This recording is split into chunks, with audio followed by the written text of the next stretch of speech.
हमारे घर से मेन रोड तक पहुंचने के लिए ना एक ही रास्ता था, मेन रास्ता, लेकिन वहां पे भी बहुत सारे डॉग बैठे होते थे। तो अपने पेट को वॉक पे लेके जाना वहां से काफी ज्यादा रिस्की था। एक दो बार तो उन्होंने अटैक भी किया। खैर, उस प्रॉब्लम का सोल्यूशन ढूंढते हुए मैंने एक शॉर्टकट रास्ता ढूंढा, जो एक खाली प्लॉट था, थोड़ा सा उसको क्लीन कराया और वहां से सीधा मैं मेन रोड पे निकल जाती थी। मैं वहां से जाने लगी और वहां पे एक दो घर थे जिन्होंने मुझे वहां से निकलते हुए देखा और मुझे रोका कि तुम यहाँ से नहीं निकल सकती हो, क्योंकि हमारे घर में भी डॉग्स हैं और आपके डॉग को देखकर वो अग्रेसिव हो जाते हैं। तो मैंने उनको अपनी प्रॉब्लम बताई कि मेरी ये मजबूरी है, मेरे पास कोई और ऑप्शन नहीं है।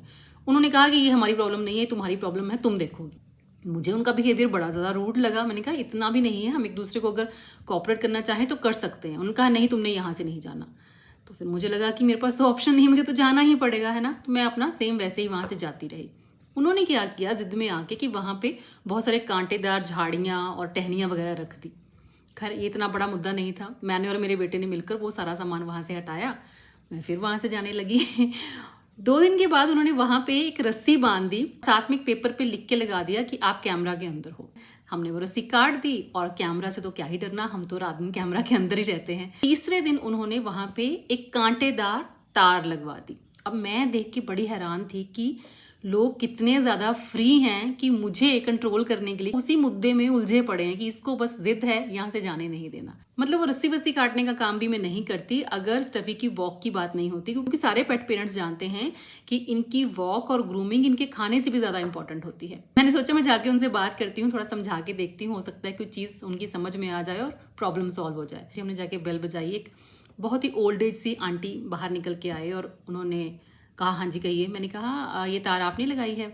तो कहते हाँ हमने लगाई है, और खबरदार तुमने ये तार अब तोड़ी तो। जस्ट एक ही हमने अभी सेंटेंस बोला था, उन्होंने आगे से 10 चीज़ें और बोल दी। 3-4 मिनट उन्होंने अच्छा खासा अपना अग्रेशन जो है वो बाहर निकाला और दिख रहा था उनके चेहरे पे कि इस चीज़ से नहीं पर और भी बहुत सारी चीज़ों से वो फ्रस्ट्रेटेड हैं। फिर क्या करते, फिर चुपचाप वहां से आ गए वापस कि चलो कोई और सोल्यूशन ढूंढते हैं। खैर, सोल्यूशन ऐसे नहीं, किसी और तरह से निकलना था। मतलब कितनी हैरानी की बात है कि जब हम पैदा होते हैं तो 2 साल लग जाते हैं हमें बोलना सीखने में, लेकिन एक उम्र लग जाती है ये सीखने में कि चुप कैसे रहना है। उन आंटी को देखकर ये बिल्कुल नहीं लग रहा था कि उन्होंने कभी कोशिश भी की होगी थोड़ा साइलेंट हो जाने की।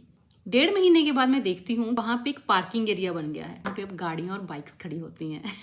अब वो रोज़ मुझे वहाँ से निकलते हुए देखते हैं, लेकिन अफसोस वो कुछ कर नहीं सकते। उन्होंने उस प्रॉब्लम का इतना ज़्यादा प्रेशर लिया कि वो प्रॉब्लम उनके लिए प्रेशर ही बन के रह गई। मैं उस चीज़ को वहीं छोड़कर अपने नॉर्मल लाइफ में बिजी हो गई और कुदरत ने मेरे लिए उस प्रॉब्लम को अपने आप सॉल्व कर दिया। वो चीज़ें आपके कंट्रोल में नहीं हो सकती, उनको वहीं पे छोड़ दो।